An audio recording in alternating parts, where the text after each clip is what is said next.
Oh, they sound ready backstage. From Wishmaster 2, let's bring out Holly Fields.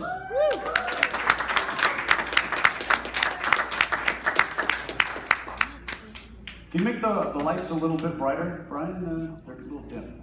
There we go, yes. Of course, in Wishmaster 1, the cancer victim, as we know, curse placed on by the homeless guy, Mr. Reggie Bannister. You played that so well.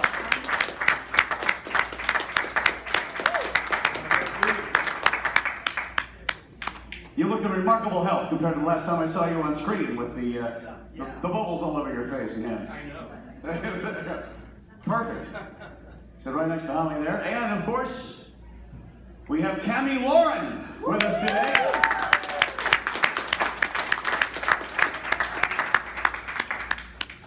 And the Wishmaster himself, the Djinn, Nathaniel Demarest. Yeah. Yourself, Andrew Divoff.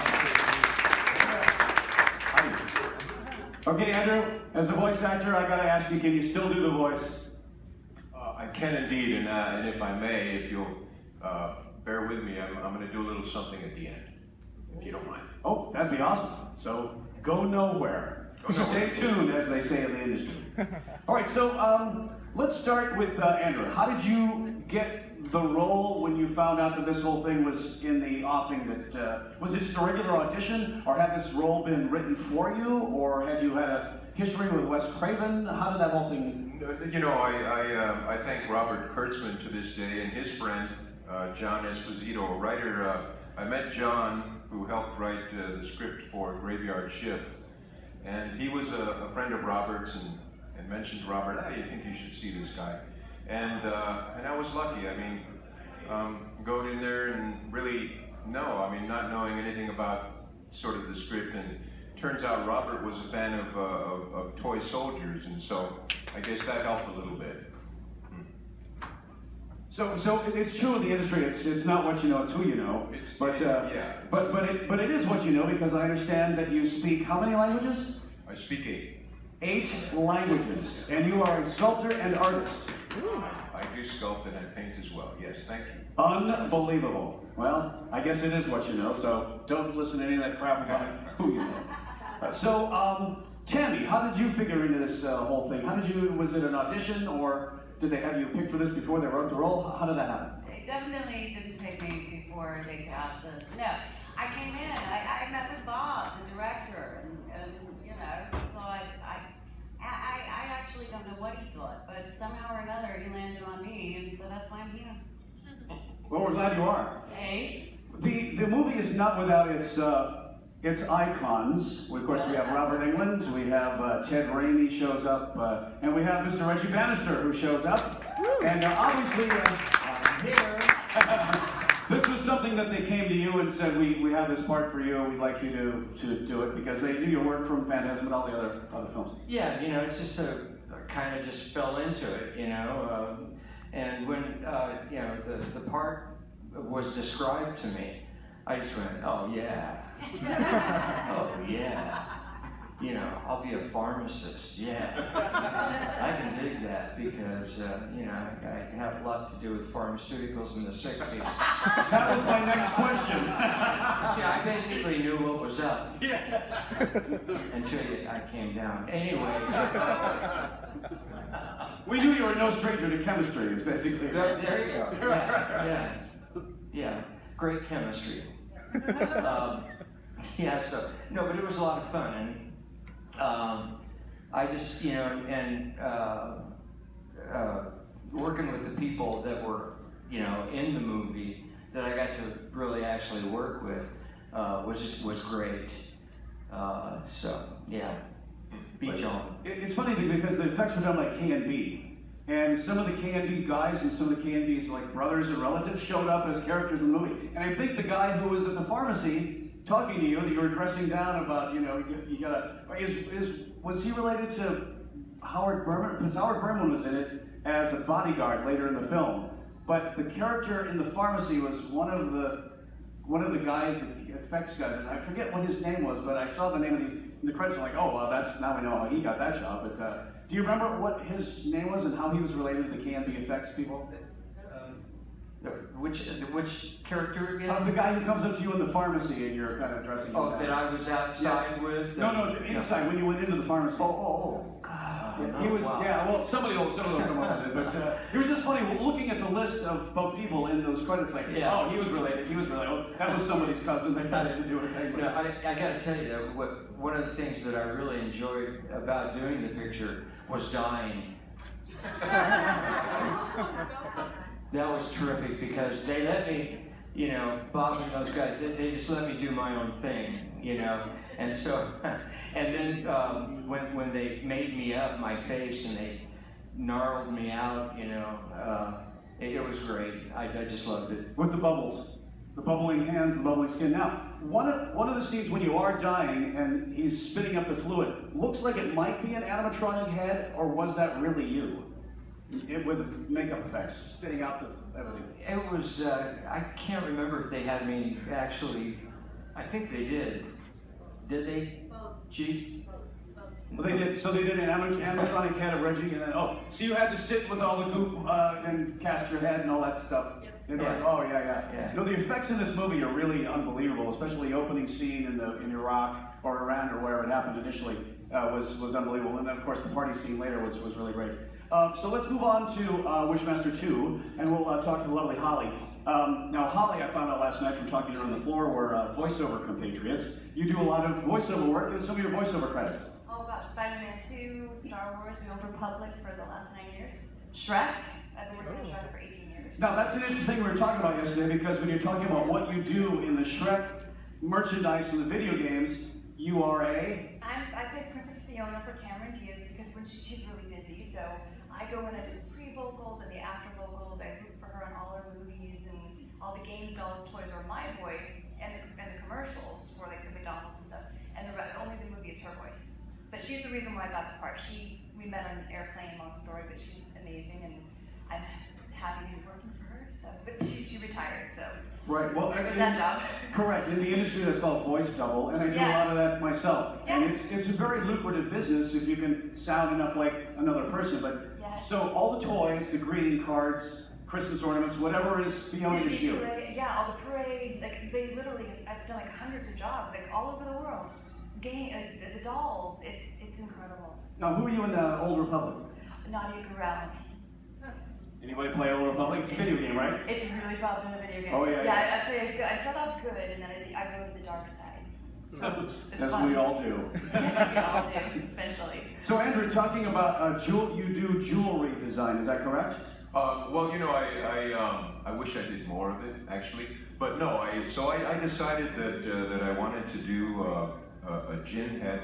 And so I went out and I bought a block of green wax, jeweler's wax, having never carved in it before, sculpted it, and had some fun. And I'll show you something, kind of see that. So these things come in a block, and if you can see from there, you can see sort of the corner right here, the 90 degrees there. And so I came in from the very corner and I started sculpting away with dental tools, and you know, come to find out 75 hours later, I would sit there 10 hours a day and I'd look at it and it didn't seem like anything had changed. So I went out one day, it was about 90 hours into it, and I spoke to a friend of mine, jeweler, about casting it, and he looks at it and he says, you know, they make blanks, you know? And I said, I'm sorry, blanks?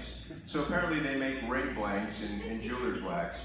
And he asked me, so how are you carving it? And I said, well, you know, dental tools, fine little knives. He goes, you know, you can take a Dremel to jeweler's wax and it won't melt it. And I thought, thanks for telling me now, dude, 90 hours into this thing.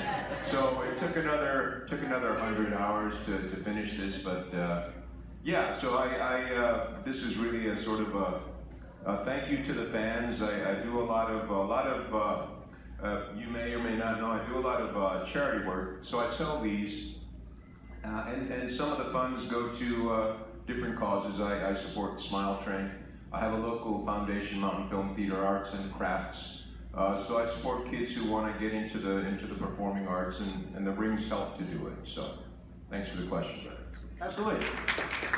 Well, seeing the movie, of course, everybody wants their own blood opal. You know, do you do those? I do. So I did a 20-year sort of an anniversary, and this is actually a garnet in there, but the same faceted cut as the stone in the movie.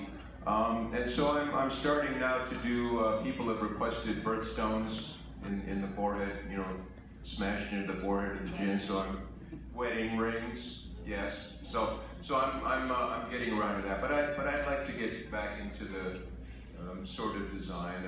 I'm designing something for my niece. She's getting married in October, but don't tell her I said so. We'll all sign NDAs before we leave the room today. Tammy, so you had some experience obviously before. This was not your first project. It wasn't. I started really young. I was a child actor. There's got to be stories there. There's a lot of stories. Not many of them can be retold, but there's a lot of stories. A child actor, but so you're from Hollywood.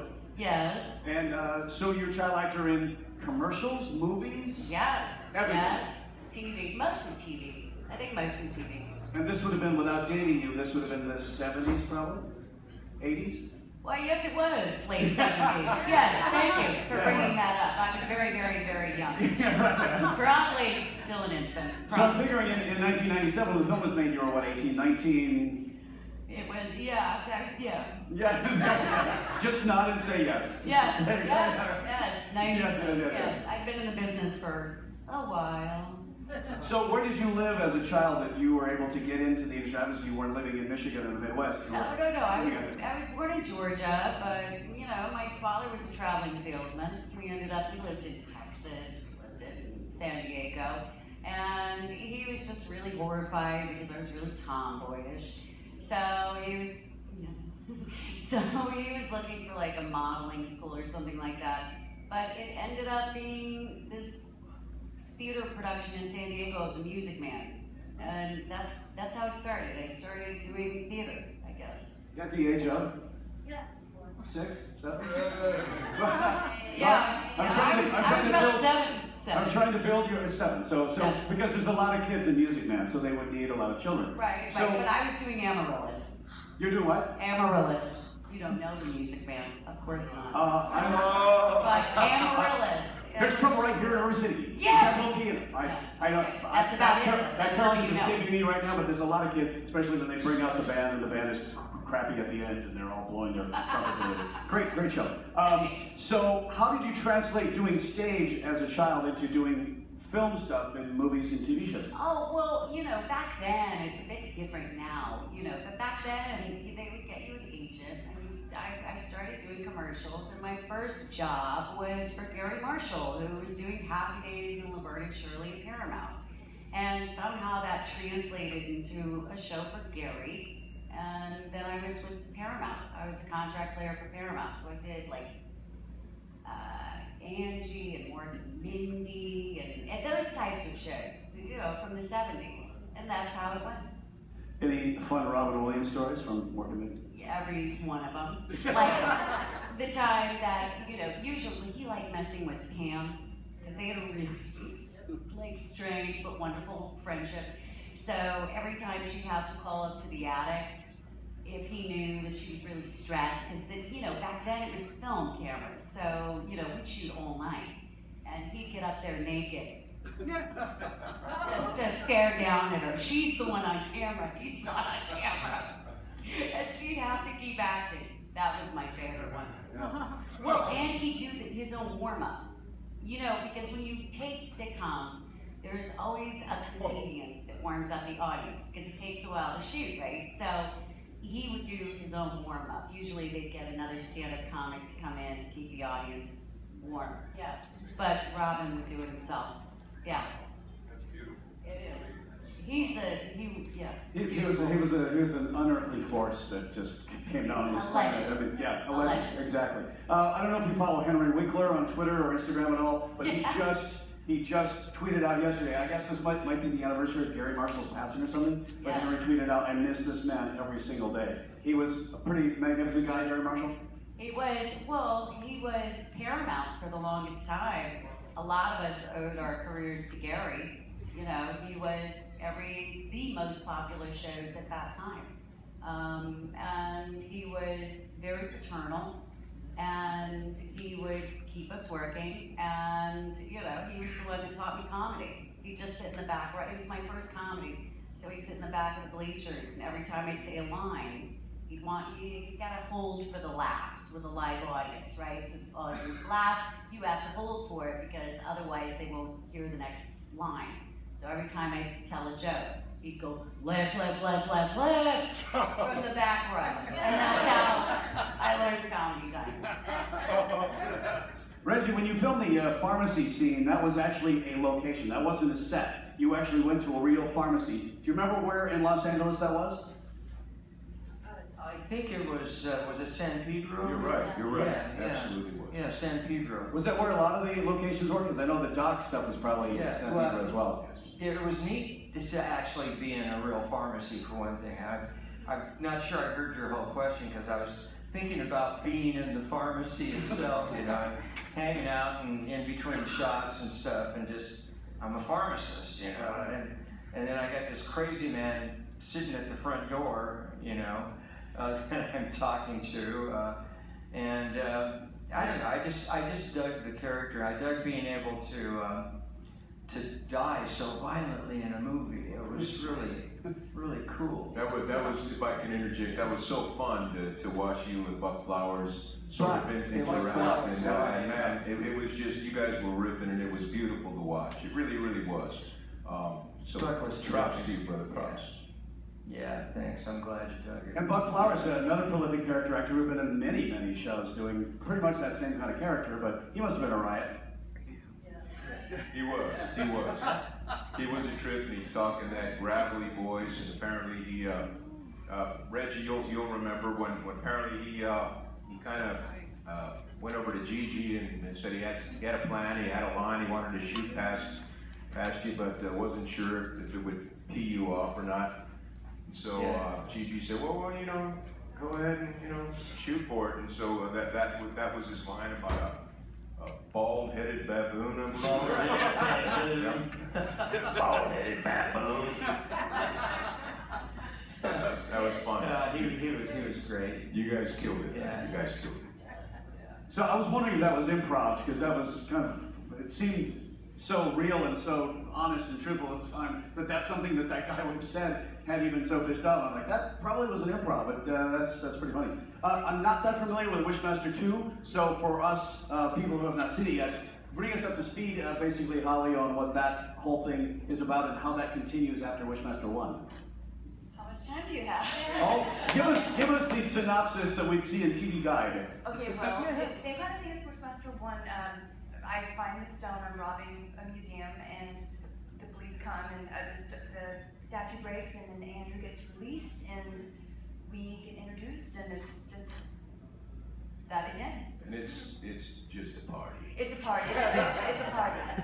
I was at a panel earlier where Ron Perlman was here. I'm thinking about how if you're doing Hellboy, you're encased in makeup top to bottom for the entire shoot. But Andrew had it great because he was only in top to bottom makeup only kind of half of the time. But no, he's such a professional. You were in those contacts for way too long, I think. And stuff started coming out of his eyes that shouldn't have. And he was so calm about it and cool about it, didn't complain. He had to go to the hospital, so I shot one of the scenes to an ex. He calls me and apologizes. Like, he's so kind and so, I have to just say, he's so awesome to work with.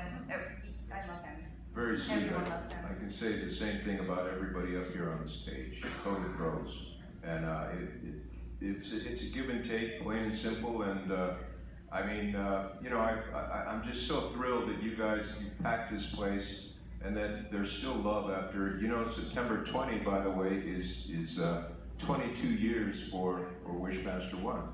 So in 5 days. So thank you guys for all the support.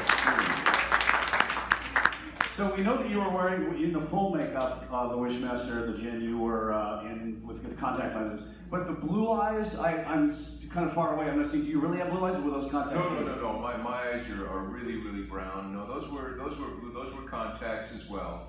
And so had a friend who was the eye technician, Christina. She came by yesterday to say hello, and so it was so cool because she had worked with a lot of us and had worked with Guri Weinberg as well. And so it was just kind of an old. And I'm sorry, that's Tammy's husband. And it's it's kind of it's just an alumni week kind of a thing. So it's very cool. Yeah, she worked with Guri doing the Twilight Saga. He was one of the vampires, and they also have those freaky contacts. Yeah. Well, it was a fantastic makeup. How long did it take you to get top to bottom in full regalia to be able to shoot? Top to bottom was closing in on 4 hours and change. The first time we did just the head cowl, that was 4 hours and change, and then just to make sure that the seams were all got done. If I'm remembering correctly, I believe there were 12 different pieces that were seamed together. And there was some new technology back then, some glue that would sort of literally weld the different pieces together, but still allow for articulation, you know, in the natural creases of a face. And a sculptor, being a sculptor, would have followed the natural wrinkles and to make it sort of, you know, so that when you move the mask around, it would move naturally in the creases that already exist in the face. But the one thing, it was restraining. It was like, well, it was almost as if you try to open your hand, you know, if you have a very powerful rubber band around it and you try to spread your fingers. It's kind of an analogy. It's not dissimilar to that. And it was kind of, so I was told that I really needed to exaggerate the gestures and the mannerisms in order for them to come through perhaps half, 50% through that makeup. And then wearing the full thing, what it was hot as hell. You guys remember that in one the tentacles articulated, and I literally had a backpack about the size of an old lunchbox, you know, when I used to go to school, and so the tentacles were, you know, articulated, and then when I'd rest, I'd sit in a chair and I'd be comfortably positioned this way because of the box. And so they put me on a board, and they also put a cold suit, like a radiator in there, and then the first time that went on a really, really hot day, about over 100, first day that went on, and I caught a cold after that because it was so freezing. I said, the hell with it, man, I'll just stay hot. So, talking about the effects in I thought those were articulated by maybe a guy off camera, but it was motorized? Yeah, it was motorized. It was a remote motor, yeah, RC controlled. Wow. Yeah, it's pretty tricky. So that they could move and they could show your entire body without having to have some guy back there with the controls wired to you. Right. Oh, that's genius. Well, that can be. And so the cape, if I may just interject, the cape was wonderful too because it hit it, and that's all props to Ann Wilson, who was the wardrobe designer. And you guys want to know something horrible? I'm gonna confess to you. Do you know that after that shoot, and I was so tired, I was so hot, I obviously wasn't thinking, and I kick myself in the behundi every day thinking about this. Ann comes up to me and says, well, we've wrapped the costume. Would you like to keep it? I said, no. Yeah, I know. Because I'll tell you what, you know what room I'm in? Come on by and just smack me. I deserve it. that deserves a collective groan in the room. One, Yes. 2, 3. How many costumes did you have? Because there had to be more than one in case one. I believe there was the hero costume and one backup for it. But as far as the makeup itself, that was renewed every day. Every day it was renewed, recast. So those guys, you can imagine that makeup team working all night. And that included Robert Kurtzman and Garrett Immel, who had his own sort of band, kind of a Beach Boys tribute band. They were kind of a surfer band. It was kind of cool. Garrett was a total nerd, and he totally disappeared into his work, and you see him looking through his glasses. And so depending on the look that I would see in his eyes as he was doing his work, I knew how well or not it was going. Well, it was an amazing makeup, but that was still foam latex. They weren't into silicone yet, right? That's right. That's right. Reggie, talk about the bubbles and how the bubbles had to be some guy blowing something off camera because it would bubble up in your hands and the whole thing. Do you remember the mechanics behind how they got the bubbles to articulate in your flesh? No. Next question. That's a darn good guess, though. I would say, because there were a lot of tubes and a lot of so I would imagine that it was two or three guys blowing bubbles so that they would appear in different places, yeah. Yeah, sometimes it's just that low tech, where it's just a guy blowing through a straw to get it to bubble. And other times it's, mechanized, like you said, the thing on your back is. But Holly, in 2, did you have any cool makeup effects, or were you pretty much left alone by the effects guys? Were you? Okay. So for the audition, I was blonde. They wanted the blonde for the part, but for the callback, I didn't know I had the callback. I chopped my hair off and dyed it black. So when I went in, they were like, so they decided to make her jet black hair, and then they gave me a funky haircut. But other than that, no, I just kind of played, they just kind of made my hair more funky, and no, I had it easy. Oh, so there was It's all about Andy. no bubbling flesh, No bubbling for no me. tentacles. Oh, the cut off finger, that was the one thing. Other than that, no. It was. Spoiler alert, in case you haven't seen that. I didn't have a lot of clothes in some parts of it, and that was so, I had to make sure that I had tan English, they would spray me with tan, Oh, wow. make me look better than I look, so. We have some clips. Brian, do you have a clip from Wishmaster 1 handy there? Let's watch the one that says Face Off. This is where Nathaniel, or the Wishmaster, the djinn is actually in the morgue. This is a great. So that's the cancer scene, yeah. But you see what I mean about that scene that looked like an animatronic head? Either that or you could articulate your jaw so amazingly that it really looked like you were in severe pain. Can you identify if that was the KNB articulated robot head or if that was really you at the end? With the scleral lenses and everything spitting up all that stuff? That was really scary. I'm still trying to wrap my head around it. Yeah, that was great makeup, wasn't it? Unbelievable. And they did, God, they're so creative, those guys, with everything exploding and bubbling up on hands. And I mean, can you imagine trying to do that? Anybody out here? Can you imagine how you read the script and you go, really? And I was digging it, because it's a lot of fun to die like that in that kind of makeup and stuff. Wow, really violent, Yeah, it was great. I loved it. Memorable, brother, memorable. Yeah, it was awesome. It was awesome. I loved it. There's something that all actors know. It's called looping. It's also called ADR. Additional dialogue recording is one of the things it's known as. But Andrew, with the teeth in as the djinn, did you have to loop all of your lines, or could you speak with those prosthetic teeth in fairly well? I could speak. Those teeth were pretty well fixed in there, but there was a lot of looping. There was quite a fair amount of it. But the teeth were never really a problem. And again, I think the fact that the mask was this big rubber band that sort of held my jaw and I had to fight against was really a bigger problem than the teeth, really. And so I actually learned to do a bit of almost ventriloquism. It was kind of like, say words without moving the jaw. Okay, it's 30 minutes in, and I've been waiting 30 minutes to hear that.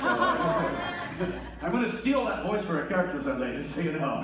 Please. What came first, the voice? Did you do the voice in the audition, or was something after you were cast? No, the voice was something I was really preoccupied with, and I must say Robert was as well, without showing his preoccupation. He said, so what are you thinking about, and what's it going to be? And we were sort of riffing back and forth. Was it going to be a British dialect? Was it going to be perhaps more of an affected sort of Middle Eastern dialect? And as far as the tonality, the basso, if you will, of the voice, forgive my French, but no effing idea, dude. No, it was like it wasn't really until I ate my first meal in the mask and that I realized that how uncomfortable and sort of just not very elegant it was for him, having people, pick through my mask to get that, that carne machada out of there, or whatever I had eaten for lunch. So I decided from that point on to basically to drink my lunch. And I'm not talking about vodka. We're talking protein shakes. And so for sort of energy snacks, I would do jelly beans and chocolate bars. And so thanks to those things, you'll see that I brought a couple of those props up. I have a little, sort of hopefully a special treat for you later. I'm not giving out candy. I'm just saying I'm going to try to do a quote from the movie for you. But it was at that point, and that and the quote that I'll do for you. It was at that time that we realized, oh, okay, this might just work. So it. But it was hysterical watching you Oh. dressed as the gin, Oh my goodness. eating jelly bellies. Those were a big help. It truly was big old happy kid eating jelly beans, and really just lucky, serendipitous, just came across it and it worked wonderfully. And so we kept it very close to an American dialect, and then just like I say, thank God for candy. What I noticed, again, from the standpoint of a voice actor, how effective you were at when you were Nathaniel. You were very smooth, and then you'd sometimes drop down into it, just periodically. And it's like, wow, that was great. He just dipped into the gin and then came back into Nathaniel again. Obviously, something you had planned and worked on. I did want to make the distinction between the two, and more than that, I wanted it to also come across as if Nathaniel, literally wearing that mask that he had cut off the face of rather the gin wearing Nathaniel's face that he had cut off. I wanted it to seem as if, boy, this human face was so itchy and was so uncomfortable, and that he was actually uncomfortable in that skin. And that and to make him actually even, because I mean the gin is an honest guy. He's going to tell you, he's a bit of a trickster, but he's going to tell you what you're going to get, and you're going to guess what he wants. But Nathaniel was a bit more creepy and evil. He just loved the fact that, you know, he's getting to kind of pass as a human and still have that gin inside of him and be able to, because people see a human, they figure, oh, whatever, you can be this or that, but you're certainly not going to have the powers of a gin, presumably. But so it was kind of cool to play that, to bring that creepy side of Nathaniel to the fore. I don't know if anybody else thought of this when they were looking at Andrew's performance. Anybody get any Nicholson vibe while watching that, with the steely eyes and the big grin? And I was like, that's well, yeah. The lighted sword agrees. Thank you, lighted sword. It was brilliantly done. It was great. Tony Todd was here the other night. I brought up his scene with the water tank and everything, and he was like, yeah, I had to tell him to get me out twice, and it wasn't working. And the third time he ended up getting it. Anything scary there, or was it so controlled? Man, I must tell you, you know, the first idea of that was to put him the way that Houdini did it, upside down. And I mean, no, man, I couldn't even think about that. I was freaking out just thinking about it. And mind you, you know, you're in a phone booth full of water, and you're hoping that no rescue need be done, but I mean, that was freaky, and I'll tell you what, Tony was a trooper, man. He was a trooper, and you know, because they had to, when he came out, they had to dry him off and get the wardrobe dry again, and so they could go in, and but he was a trooper, man. And that third time, I mean, I wasn't there for it. I couldn't watch it. It was just really. I'm not claustrophobic, but hey, who here wants to spend a day in a phone booth full of water? Raise your hand. Wait, jumping back a little bit, we do have a clip, the new face in the morgue. If you can play that, Brian, let's watch the removal of the face of the corpse so the Wishmaster can become this guy. So we'll take a look at that. Now, Jurassic Park had come out by then, so CGI was starting to be really, really good. But for a horror movie, I don't recall any movie before this using CGI quite to this effect. Can you think of anything that had this seamless transition between CGI and practical effects as good? Because that putting the face on, that was amazing. So obviously you had the mask, and then they cut and morphed you into the CGI took over, but it was fabulous. It was, and the mask had filament on it. If you notice, there were these outward bends on the mask, presumably from where I cut the skin, and they had filament on them, and there were, I believe, 2 or 3 people on both sides of the mask as I'm putting it on, pulling the filament to make it look as if it were stretching and morphing and doing that. So it was begun with practical, and so it was a mesh of the practical and the CG, and you're right, you know, sort of the marriage of the two was really quite wonderful. Plus, I mean, I'm a big fan of Harryhausen, and so to see the stop motion, I mean, stop motion animation is an art in and of itself, and so we did use that as well. And so to have all of these magical arts, these practical and computer generated arts was really, it was nice to see them all come together. Tammy, you had very few scenes with Andrew. Actually, you would have your telepathic views of him, but the only scenes that you really had with Andrew were when the lady who was the expert and the historian, and you found it was really the Djinn. With Jenny, yeah. Was Jenny, who I love her character, where she shows up in everything, by the way. Barnaby Jones, Maddox, she's been in so many different shows. I saw her and I was like, oh, this is great. And then of course the end. But other than that, when was the first time you saw him actually in full regalia when he walked onto the set? You're like, holy God. God, because I had done a few scenes, I think, because by the time you were on set in full makeup, I mean, obviously I saw him as Demarest. Is the thing in you? Right. Yeah. Which came first, Demarest or the Djinn? I saw him as Demarest first. Oh. But I was just visiting that day. I was just coming in to get my wardrobe, fitting. And then by the time I saw him as the Djinn, yeah, we saw him, it was on set, we were already into filming. And I thought it looked great, but it was more, I knew Andrew was gonna be like one of those villains that could launch a franchise sort of film like this the minute we were at the table reads. He was just so committed, and he's saying he didn't really have a voice then. Well, it scared the shit out of me. And, I already thought, he's great. And we already knew, we studied with the same acting teacher. Milton Katsenos, yeah. Mm-hmm. And we already knew that, we were set. So at that point, it was just seeing how it all played out. I was, as I think most leading ladies in horror, you're in service to your star. Don't agree. And one thing that I must say is beautiful about the franchise really is that the 1 and 2, I mean, there were heroines. They were very strong female leads, and you gotta love that. And you gotta love that sort of the feminine guile, if you will, is the thing that overcame the Djinn. I think that's kind of poetically beautiful. Yeah.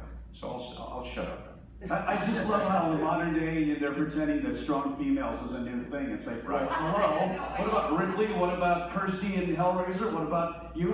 It's like, this is not, look at Dorothy. She killed a friggin' witch for crying out loud. That's right. That was 1939. So this new woman rising as a hero, this is nothing new. It's been going on for years, and I'm glad to see it, but it's not new, folks. I'm sorry. So, Holly, speaking of heroic, amazing female figures in the industry, what do you have coming up next? Are you mostly voiceover now? Are you still doing on camera? Are you just interested in on camera like me and only want to do voiceover? Now that you've had to take a bite of the apple? What do you think? I took a break from on camera for a while and kind of got lucky with the voiceover world. So I was working so much that I didn't have time to do on camera.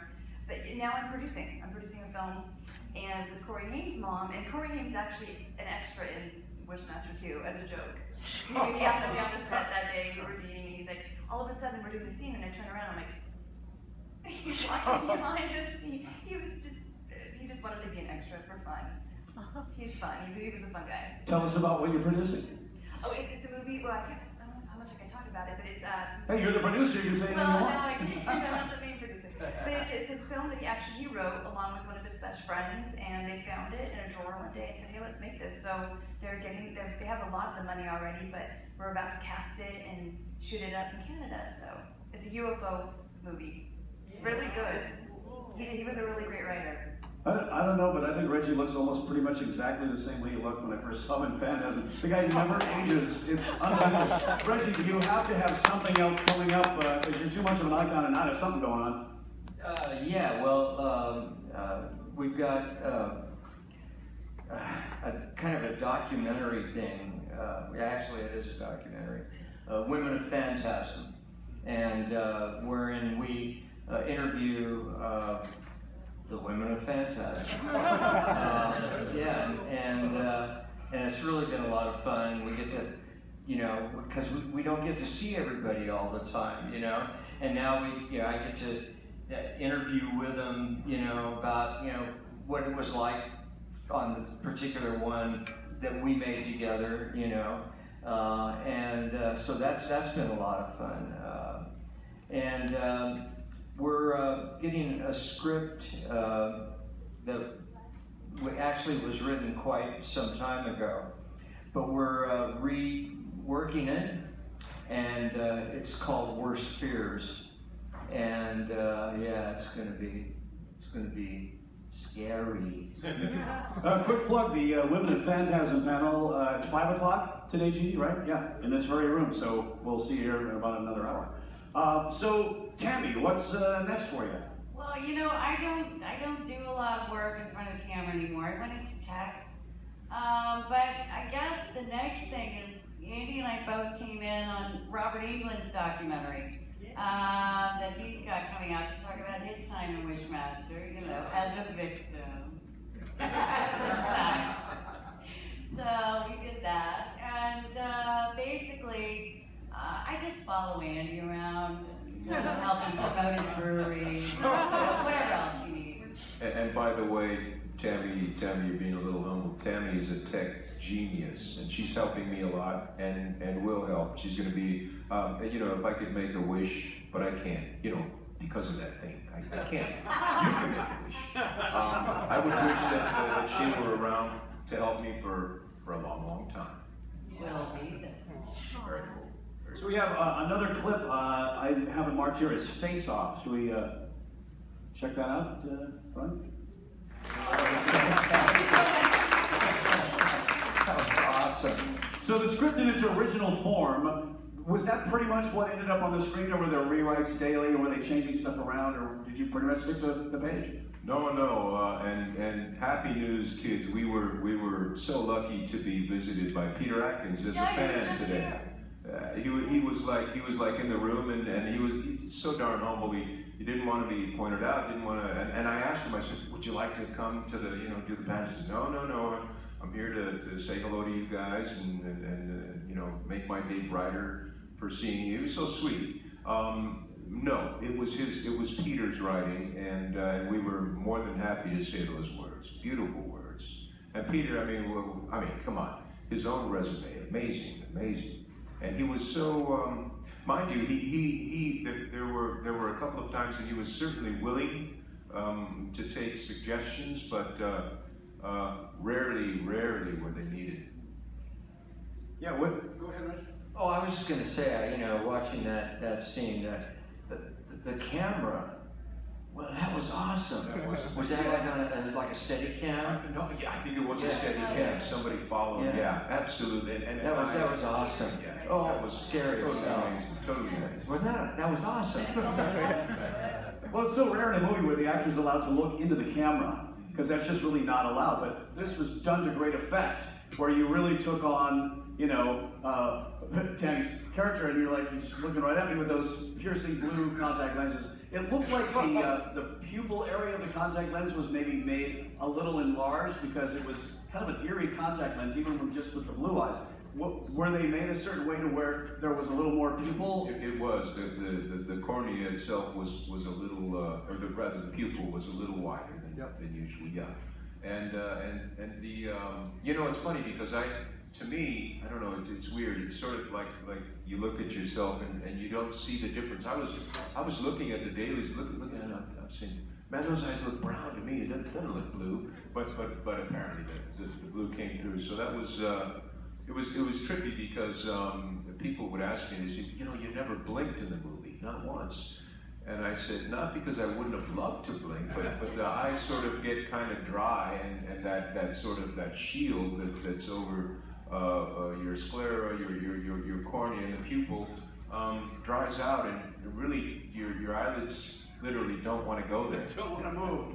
Well, another great villain who never blinked, Hannibal Lecter. Anthony Hopkins was very conscious not to ever blink. So very, very well done. We have one more clip, and then do we have any questions for the panel here? Anybody? Oh, right there. Yes, sir. Yeah, Andrew. I was just wondering what's one of your top favorite scenes to do in either 1, 2, any of the Wishmaster movies? You know, and you'll hear the quote before we say it, you know, I know. It was that scene that included Reggie. Reggie was the build-up for it, and Buck, and that was the first night filming for me, and it was just magical. It was wonderful. I hadn't been in full body makeup yet, and I love that cape. I love that hooded thing, and that is in fact one of my favorite 8x10s, favorite photos, and so definitely that scene, and sort of this little thing that sort of concludes the scene. This little sort of quote that I'm gonna do for you in a bit. Well, let's watch one more clip, and then we'll have the quotes, and then we got to get out. So, Brian, play us "Blow Your Head Off" if you will.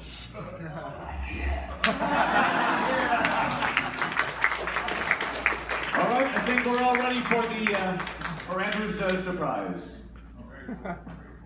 I would ask you, on your honor, to close your eyes while I read this. Please, up here as well.